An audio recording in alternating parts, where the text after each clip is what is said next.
We want to get enough, but not too much. The things we want to avoid in the diet include animal foods, though that includes meat, fish, fowl, eggs, and dairy products. Animal foods have a number of problems. They're no fiber and entirely fat and protein. And since minimizing fat and protein intake are desirable, you can see why it would be necessary to minimize animal food intake. And then there's also a major problem with all animal foods, and that's the concept of biological concentration. Animals concentrate the materials that they get exposed to in their environment, including pesticides and other chemical agents. And those toxins build up in the animal cells day after week after month, until eventually, when you kill that animal and eat it, or its byproducts, its milk or eggs, you get its entire lifetime accumulation of those toxins. And that's why if you did a fat biopsy in a human and you found there was PCB and dioxin and pesticide residues and all kinds of other toxins in that sample, which you would, but you trace back, how did that toxin get in the body of the human? It turns out as much as 90% of the total load of the typical person got there because of their consumption of animal foods, biologically concentrated toxins from the animal foods building up in the human that consumes those products. So just not eating animal foods puts you lower on the food chain and will reduce a significant source of the toxins that we're concerned about. And then the other things we want to avoid are the highly processed foods, which are actually chemicals added to food. And those chemicals include salt, oil, and sugar. Salt, oil, and sugar are not food. They are the byproducts of processing that are added back to food. And you'll notice on this list, we're going to put dairy products. Dairy is a very special food because it gets not only all the problems of animal foods, including biological concentration, excess fat, and protein, but it's also a highly processed food. So overeating on it becomes almost inevitable. And then, of course, we talk about things that help with obesity besides the animal foods, the salt, oil, and sugar. Some people understand sugar because they think, okay, refined carbohydrates stimulates insulin production, which drives your sugar down, which tells your brain you're starving, so it leads to the binging and the craving. Oil is pretty obvious, 9 calories per gram, obviously no fiber, so no satiety feedback from fiber. And so easy to explain how that would help make people fat. But what about salt? Salt has no calories. It's an essential nutrient without which you would die.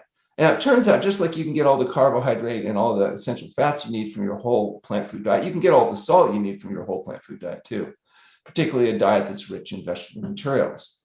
And the problem with salt, besides the fact that in a concentration it's a toxin, and the body has to work hard to prevent you from being damaged by excess salt intake, it's also a stimulator of what's called passive overeating. So, for example, if you take a human or another animal and have it eat to satiety, it'll eat a certain amount, say, of rice or beans or whatever, and then it feels full. But if you take that same person, everything else being equal, give them the same food but salt it, you'll find they'll eat more before they reach satiety. It'll be a powerful appetite stimulant. And some people think, well, yeah, it tastes better. What do you think tasting better means? It means that the substance is stimulating dopamine in our brain. Dopamine is the neurochemical associated with pleasure. And the more dopamine, the better it tastes. And so you're getting a drug-like effect when you're putting salt, oil, and sugar on food that tells your brain that that's a good thing. And as a consequence, we eat more. And that's why people are fat, sick, and miserable, because they're putting these chemicals on their food and they're consistently over-consuming. So when we put the diet together, we want to avoid animal foods and we want to avoid these processed chemicals in foods. So that means we end up with a whole plant food diet that's SOS free. SOS is the international symbol of danger. It stands for salt, oil, and sugar as well. So animal products have a number of problems. One is just their bacterial concentration, and bacteria have to be killed with cooking. If you don't cook the meat enough, you can die. So that's why we have health departments and all kinds of rules to try to make sure that the bacteria that are teeming on these animal products have been completely destroyed before you eat them so that they don't destroy you. There's also viruses like bovine leukemia virus associated with, for example, milk products. And they used to say, oh, don't worry about that. That just causes cows to get mad cow disease, or in the case of prions, I should say.